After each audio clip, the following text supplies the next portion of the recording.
esta clase los mal llamados ganglios de la base. ¿Por qué mal llamados ganglios? Pues porque no están fuera del sistema nervioso. Entonces el nombre correcto es núcleos basales o núcleos de la base. Si nosotros tomamos en consideración a los núcleos de la base, son el segundo componente de nuestro cerebro. Recuerden que el cerebro está compuesto por los hemisferios cerebrales o telencéfalo, que es la parte más nueva en el desarrollo filogenético del sistema nervioso, y tenemos al diencéfalo, que está en uno de los videos previos, que es el que se encarga de gestionar toda la parte sensitiva y endocrinológica de las funciones del sistema nervioso, y tiene gran parte de órganos circunventriculares para sensar las moléculas que se liberan en el cuerpo. Y los núcleos de la base son los encargados de la parte motora o de la gestión motora. Entonces, la definición de los núcleos de la base es que son una red de núcleos subcorticales del telencéfalo. Vean cómo aquí en el subtálamo juega parte o es el vínculo del diencéfalo con los núcleos de la base, y también hay estructuras que se relacionan del mesencéfalo con los núcleos de la base, como lo son la sustancia nigra o los núcleos rojos, e inclusive el cerebelo también tiene que ver con los núcleos de la base.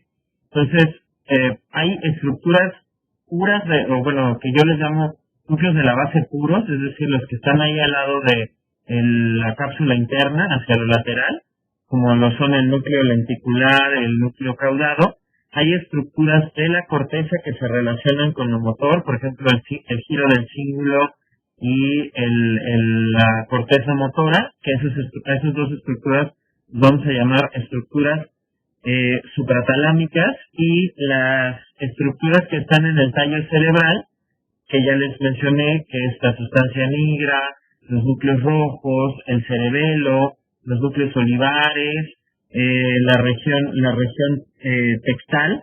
Todas esas estructuras son subtalámicas, que se relacionan con los núcleos de la base. Entonces, a estas estructuras supratalámicas y a las estructuras infratalámicas, además del núcleo dentado, del núcleo lenticular y del núcleo caudado, se les conoce como núcleos de la base extendidos. Entonces, la interconexión entre todas estas estructuras va a llevarme a que se module la función motora y también el aprendizaje de la corteza cerebral. De hecho, nosotros aprendemos mejor si nos estamos moviendo.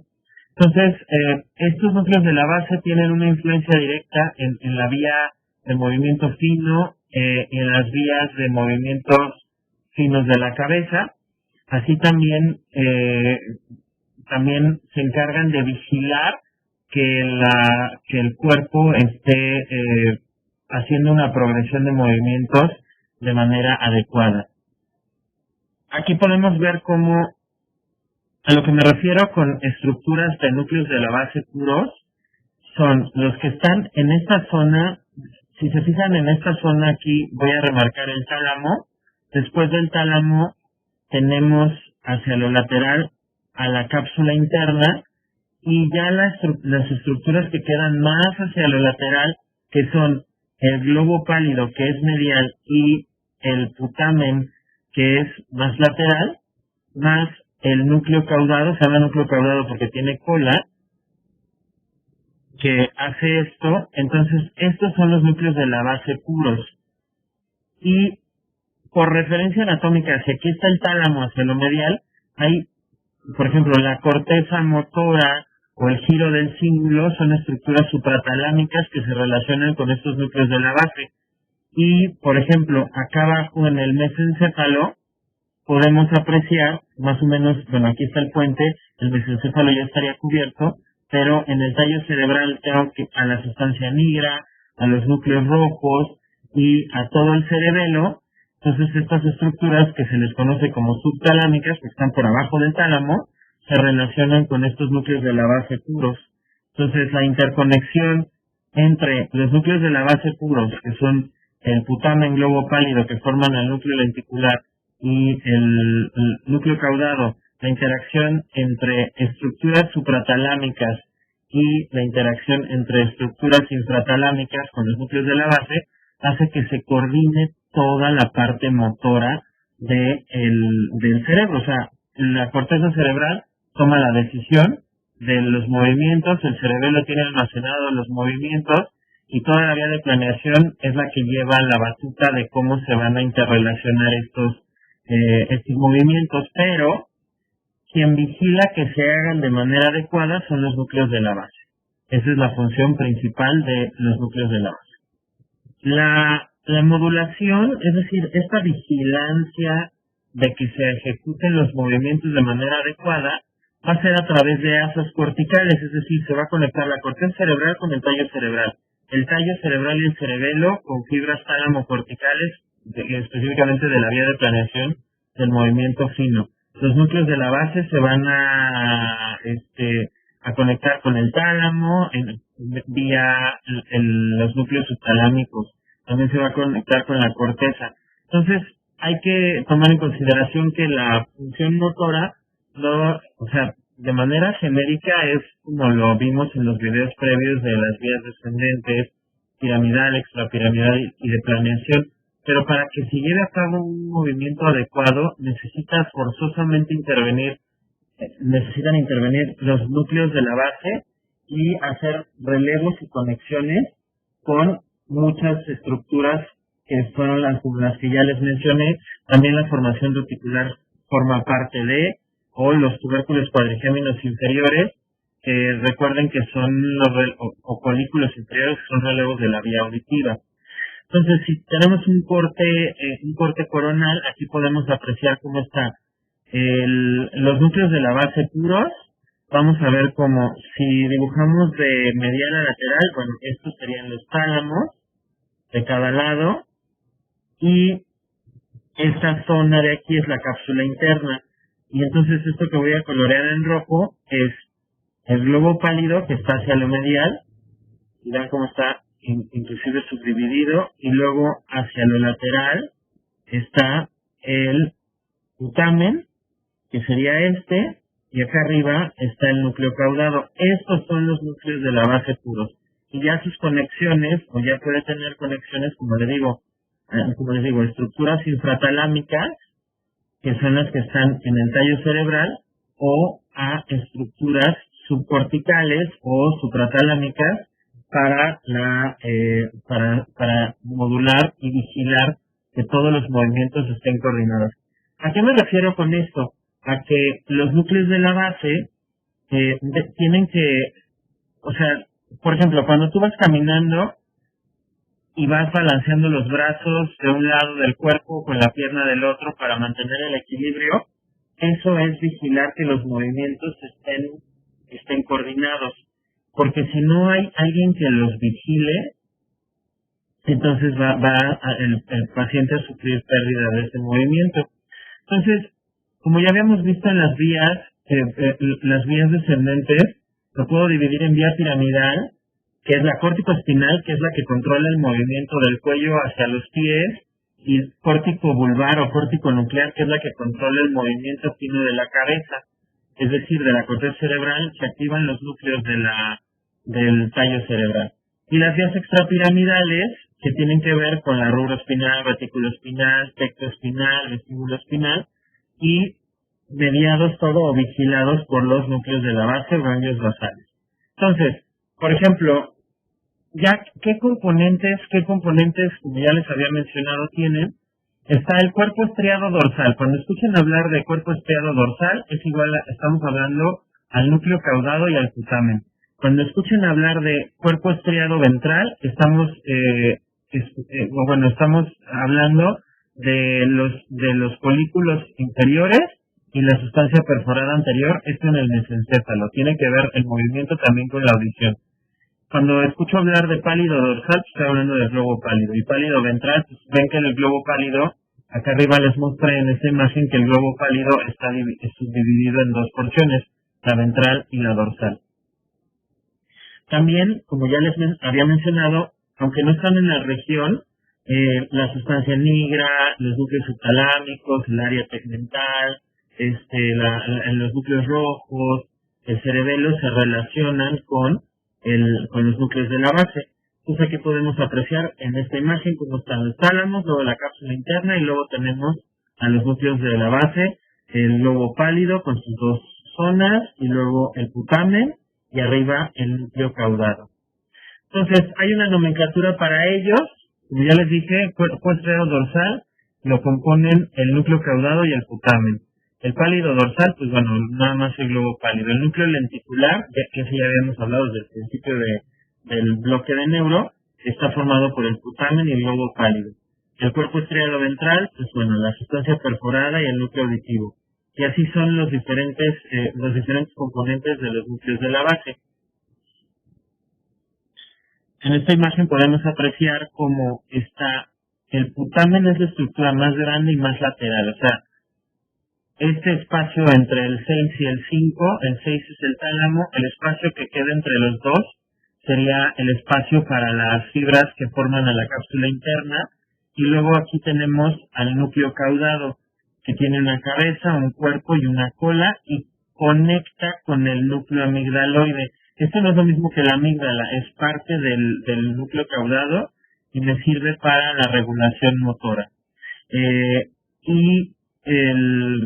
Como les digo, esto es este espacio que queda aquí. Si vemos una imagen, sería este. El putamen es la parte más lateral, el globo pálido está hacia lo medial, luego viene la cápsula interna y luego viene el tálamo. Esa es como la distribución de los núcleos de la base desde una vista lateral. Y bueno, lo que tenemos que tomar en consideración es cómo se va a conectar el núcleo lenticular o con quién se va a conectar. El núcleo lenticular, específicamente el cuerpo estriado, va a recibir las aferencias que le vienen de la corteza o del tálamo o de la sustancia nigra. Cuando yo hablo de isocorteza, estoy hablando del lóbulo parietal y del lóbulo frontal. Y estas se van a conectar con el cuerpo estriado dorsal, que recordemos que el cuerpo estriado dorsal está formado, o sea, se va a conectar el lóbulo frontal y el temporal con el núcleo caudado y el putamen específicamente. Y vamos a ver cómo el putamen solito se conecta con la corteza motora primaria, o sea, el área primaria motora, que es el área 4, la corteza premotora, que es el área 6, y también, y esto recuerden, y por eso está pegada la corteza motora con la corteza somatosensorial, porque no hay ninguna sensación que no se asocie a algún movimiento, o no hay ningún movimiento que no se asocie con una sensibilidad. Siempre están pegadas y siempre estas dos cortezas, el área motora, que es área 4 y 6 de Brodmann, siempre va a estar conectada con el área 3, 1 y 2 de Brodmann. En esta imagen podemos apreciar coloreado de verde a lo que me refiero con núcleos de la base puros, que son estos, y en un verde más oscuro las sustancias, y también el núcleo caudado, con los núcleos subtalámicos, que estos vean cómo están hacia lo lateral. Entonces es el vínculo entre la parte sensitiva, que es el diencéfalo, con la parte motora, que son los núcleos de la base. Y vean cómo también se relaciona la sustancia negra en el mesencéfalo y los núcleos rojos con los núcleos de la base. Entonces se forman diferentes asas tálamo corticales, tálamo estriado, tálamo lenticular, etcétera, etcétera, para regular toda la función motora de la corteza. Entonces, por ejemplo, los campos oculares frontales y las áreas de asociación frontal y parietal se conectan con el núcleo caudado. El cuerpo estriado dorsal va a inhibir a la porción reticular de la sustancia negra y al globo pálido. Esta inhibición es fundamental para entender más adelante algunas enfermedades como la enfermedad de Parkinson. Cuando la sustancia negra, una de las cosas de la sustancia negra desaparece, es cuando se empieza a notar la alteración en los movimientos. Entonces es importante esta relación. Entonces vean cómo está aquí está el globo pálido, acá está el putamen, y cómo se va a interrelacionar o va a haber fibras que conecten tanto con la cabeza como con el cuerpo del núcleo caudado. y la sustancia negra también se va a relacionar gracias a este núcleo caudado con estos núcleos de la base para hacer unas asas cortas, se llaman, y asas largas, que van a tener una función tanto excitatoria como inhibitoria de estas, del globo pálido y del putamen, para verificar que el movimiento se ejecute. Cuando hay alteraciones en estas asas, es decir, por ejemplo, que se destruye la sustancia negra, es decir, que hay autoanticuerpos contra la sustancia negra y deja de producir las neuronas dopamina, entonces esto va a generarme que se genere la enfermedad de Parkinson. Bueno, aquí está, como les decía, las asas de los núcleos de la base modulan la función de las diferentes regiones de la corteza cerebral. Entonces, nosotros tenemos en total 5 asas de los núcleos de la base. 4 van a pasar por el cuerpo estriado dorsal y una a través del estriado ventral. ¿Y hacia dónde van a ir esas asas? Van a ir hacia el área motora complementaria, a la corteza prefrontal que se relaciona con la parte de aprendizaje de movimientos, a los campos oculares frontales para poder mover los ojos en dirección hacia los estímulos que me llamen la atención, y a la corteza órbitofrontal lateral, que es la que me da la parte emocional y social. Entonces es importante tomar en consideración que los movimientos modulan. Por eso es bueno estudiar estimulando la mayor parte de órganos de los sentidos y también moverme. Entonces, por ejemplo, aunque por ejemplo, cuando estoy estudiando y leo en voz alta y muevo la boca, entonces también estoy estimulando la corteza motora. Si por ejemplo coloreo o hago las fichas a mano, estoy estimulando la corteza motora. Y esto ayuda a la modulación cognitiva. Por eso en ejercicios para aprender es bueno dibujar, es bueno hablarlo para mover la mandíbula, para al articular las palabras, el decirlo en voz alta para escucharte. Entonces estás prendiendo todas las áreas, y entonces también la parte motora juega un papel muy importante para el aprendizaje y las funciones emocionales sociales. Entonces, les mencioné que teníamos 5 asas. En general, las asas se pueden dividir en asas directas e indirectas. Las directas son estas, las que van hacia la corteza motora, prefrontal, ocular frontal, orbitofrontal. Esas son las asas directas, las que llegan acá. Y las indirectas son, la función es inhibir a estas asas directas para modular los movimientos. Entonces, si vemos un esquema de asas directas e indirectas, aquí tenemos que tomar en consideración que para entender esto nosotros tenemos a la dopamina, que juega un papel muy importante en estas asas. Arriba tengo el asa directa y abajo tengo el asa indirecta. Entonces, ¿qué es lo que me va a llevar estas modulaciones? La sustancia negra que está en el mesencéfalo se divide en 2 partes. Sustancia negra, la parte reticular y la parte compacta. La parte compacta tiene mayor concentración de dopamina. Entonces, esta dopamina se libera y entonces tengo 5 tipos de receptores dopaminérgicos. Y las asas del sistema nervioso solo se ocupan para este tipo de modulación, solo se ocupan 2 receptores, los receptores de dopamina tipo 1 y los receptores de dopamina tipo 2. Entonces, cuando vamos a hablar del asa directa, que es la excitatoria de la corteza cerebral. Entonces, cuando se libera la dopamina y estimula receptores de 1, entonces es excitatoria y excita el cuerpo estriado, lo cual lo va a llevar a liberar GABA para inhibir al globo pálido en la porción interna y también a la sustancia negra porción reticular, o sea, para que no me mande más dopamina a la porción reticular. Esto inhibe al tálamo, a los núcleos subtalámicos, y el tálamo está libre para liberar glutamato que excita la corteza. Esa es como la función en la función excitatoria de la corteza, es decir, que este sistema se llama nigroestriado. ¿Por qué? Porque va a ir de la sustancia negra al cuerpo estriado. Entonces, cuando se activan receptores dopaminérgicos tipo 1, el cuerpo estriado inhibe a estas porciones para que el tálamo sea libre de liberar glutamato para estimular a la corteza. En cambio, si el sistema nigroestriado libera dopamina y se estimulan receptores D2, entonces lo que va a pasar es que en vez de inhibirse la porción interna, se inhibe la porción externa, y aquí nada más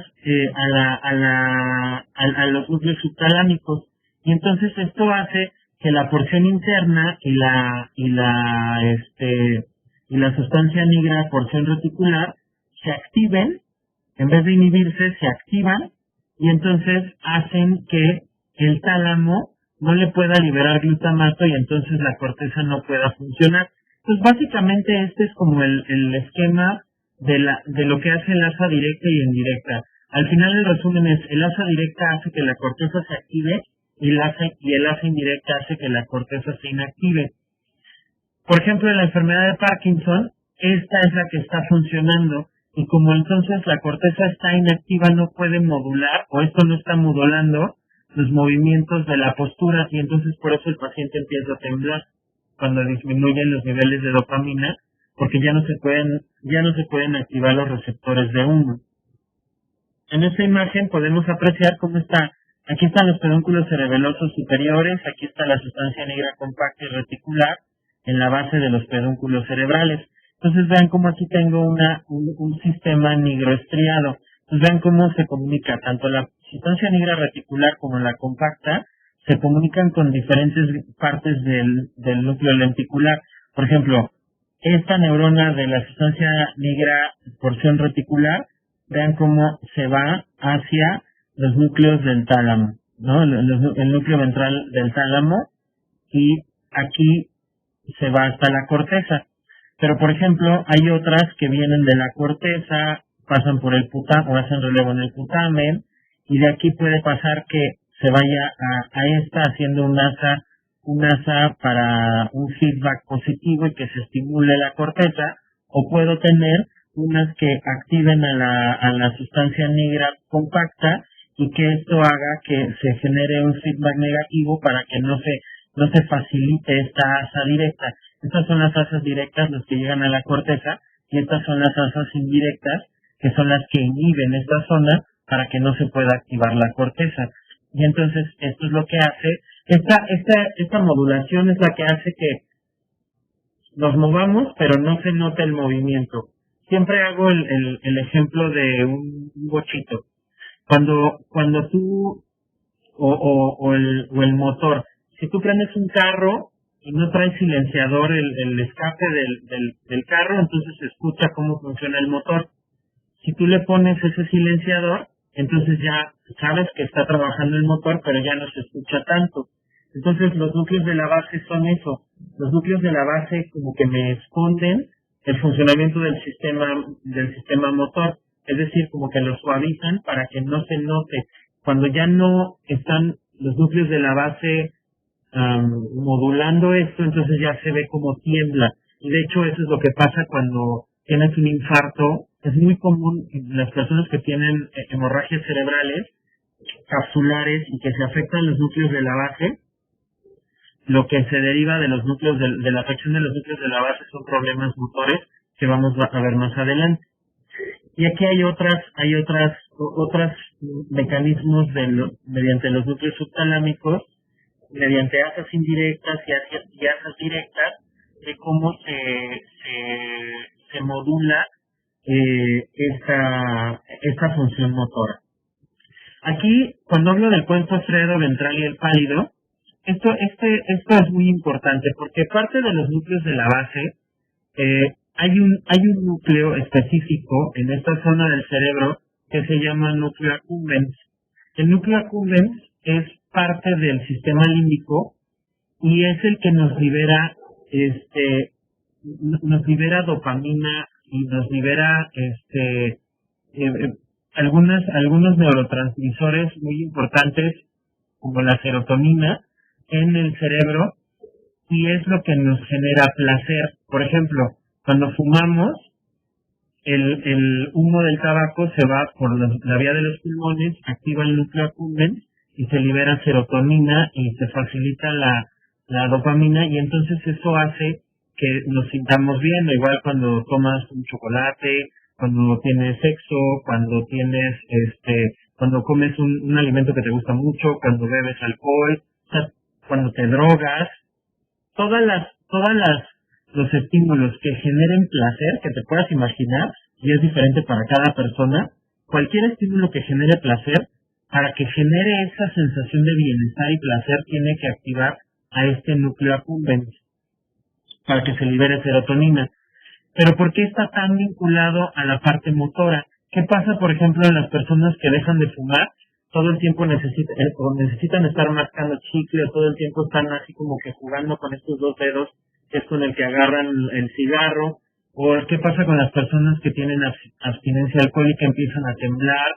Y entonces está vinculado este núcleo accumbens del placer, que es parte de un circuito que se llama circuito de papel, que es el circuito de la recompensa, que lo que hace es que lleve a la persona a moverse para buscar obtener nuevamente ese estímulo. O, por ejemplo, los temblores de los alcohólicos que están en síndrome de abstinencia, o ir activamente a buscar ese nuevo estímulo, y por eso es tan importante la parte del movimiento, la parte motora, en la cuestión motivacional y visceral asociada a la emoción. Es decir, te sientes mal cuando no tienes ese estímulo placentero. Entonces es importante el sistema límbico en este sistema, o bueno, en los núcleos de la base. Entonces, si resumimos la función de los núcleos de la base, esto es, lo que hace es que primero, cuando se conectan con la corteza, modulan funciones cognitivas, vigilan el progreso de los movimientos y la participación en la secuencia y ejecución automática de planes motores. Por ejemplo, tú ya no tienes que pensar cuando estás caminando cómo balancear los brazos o cómo mantener la postura. ¿Por qué? Porque los núcleos de la base lo que hacen es que están vigilando que estas secuencias ya aprendidas, que no requieren de una participación más planeada por parte de la corteza, funcionen, o se requiera una vigilancia más estrecha. Entonces, la corteza cerebral puede tomar otras decisiones o descargar carga de trabajo a los núcleos de la base en cuanto a la función motora, para que así ya no tenga que estar viendo que si estés moviendo bien los brazos mientras caminas, y puedas ir platicando o moviendo la boca, platicando con el que vayas caminando. También tiene que ver los núcleos de la base con, tiene que ver con la postura, los movimientos automáticos, por ejemplo, los movimientos voluntarios del tronco y extremidades, los movimientos oculares también son que realmente el ojo se mueva hacia donde está el estímulo más luminoso de interés. Eso también es parte de los núcleos de la base. Como ya les había comentado, también tiene que ver un núcleo que se llama núcleo accumbens, que es el que nos libera serotonina para las adicciones y nos hace buscar ese estímulo placentero cuando no lo tenemos. Y entonces, pues, cuando hay alteración o una supresión de esta liberación de serotonina porque te vuelves adicto, ya tienes que ir incrementando las dosis hasta que llega un momento en que no te hace, entonces te hace buscar otra. Por eso es la escalada, por ejemplo, en las personas drogadictas, de marihuana irse a otras drogas más fuertes, porque ya no les hace ese mismo efecto para liberar la serotonina en el núcleo accumbens. Entonces, eso es lo que, y cuando suprimes de golpe, o no tienes un plan establecido para suprimir de golpe estos estímulos que liberan esta serotonina en la corteza cerebral, entonces es cuando te viene el rebote, el delirium tremens y cosas así en las personas drogadictas. Entonces, si los núcleos de la base son afectados por una hemorragia cerebral, que son muy comunes las hemorragias cerebrales capsulares que afecten a los núcleos de la base. Entonces, lo que va a pasar es que hay dificultad para iniciar los movimientos, o sea, se afecta la vía de planeación, el movimiento fino. También tenemos problemas en la continuidad o interrupción de los movimientos continuos, o si quiero dividirlo, se puede dividir la alteración de los núcleos de la base en tres entidades: el parkinsonismo, los movimientos hipercinéticos y las distonías. Cuando yo hablo, por ejemplo, si se aumenta la actividad de los núcleos subtalámicos, la corteza se inhibe. Si disminuye la actividad de los núcleos subtalámicos, la corteza se excita. O sea, esto quiere decir las dos asas, la asa indirecta y la asa directa. Entonces, cuando tengo parkinsonismo, es cuando se degrada la sustancia nigra, ahí en el locus ceruleus, inclusiones de Lewy, que son histológicamente, se ven en autopsias estos cuerpos de Lewy, y lo que pasa es que disminuye la dopamina en el núcleo caudado y en el putamen, y esto hace que se inhiba los núcleos palidotalámicos, y esto hace que se exciten las vías talamocorticales, y por eso entonces lo que hace es que se inhibe la corteza cerebral, o sea, se favoreció el asa indirecta, se inhibe la corteza cerebral, y entonces activa las neuronas del globo pálido, y lo que hace al final esto es que hay temblor.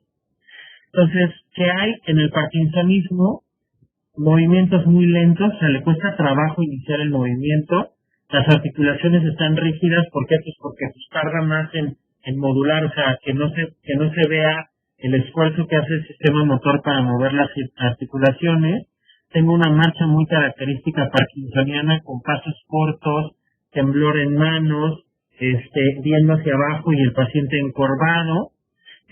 Y, por ejemplo, cuando quiere girar, gira como si estuvieras girando una estatua, o sea, no se ve un movimiento muy fino al girar.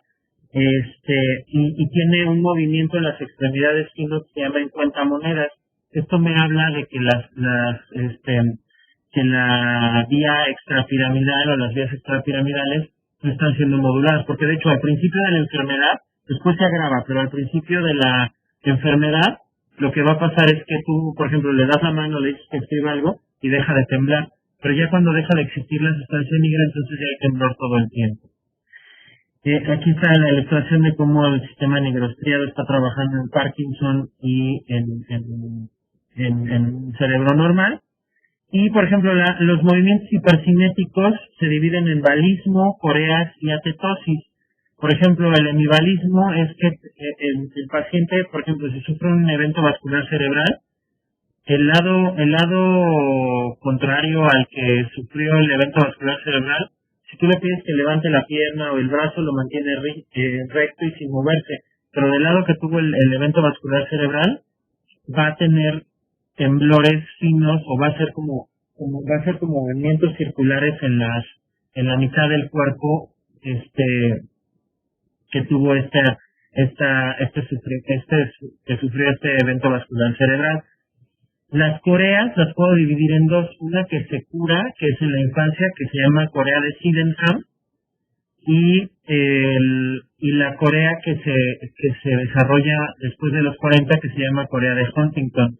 La de Sydenham es reversible. Los pacientes también se llaman la corea de Sydenham el baile de Zambito, porque los niños así parece que están, cuando se paran, parece que están bailando y mueven los brazos así como flexionando circular, como si estuvieran tocando el piano, pero a lo largo del tiempo, como tienen mucha plasticidad los niños, pues se va disminuyendo este temblor o estos movimientos. En cambio, la corea de Huntington, esa no se cura porque es la degradación porque no hay la producción de una molécula que se llama huntingtina, y entonces no se protegen los telómeros de los cromosomas, y entonces se van acortando a lo largo de la vida, y a partir de los 40 años se degrada la cromatina de los cromosomas de los núcleos de la base, y entonces empieza a haber disfunción, y entonces hay problemas de cognición. O sea, los pacientes acaban con alteraciones severas de las funciones mentales y no pueden controlar los movimientos. También puedo tener dentro de los movimientos, bueno, aquí está el resumen de la corea de Sydenham y de la de Huntington, por infartos capsulares. Son muy frecuentes que afecten pueden afectar ya sea si se va más hacia acá a los tálamos o si se va más para acá hacia los núcleos de la base. También puedo tener las hemicoreas, las atetosis dentro de los movimientos hipercinéticos que se dan en la edad adulta. Las atetosis normalmente son niños con parálisis cerebral que se mueven como gusanos cuando están inactivos. Los tics o el síndrome de Gauss de la Tourette también son movimientos hipercinéticos por alteraciones o trastornos en los núcleos de la base. Y finalmente las distonías son trastornos posturales y de movimiento que inician en la infancia y que están completamente rígidos del tronco de los niños. También se asocia a parálisis cerebral. Entonces esas son como las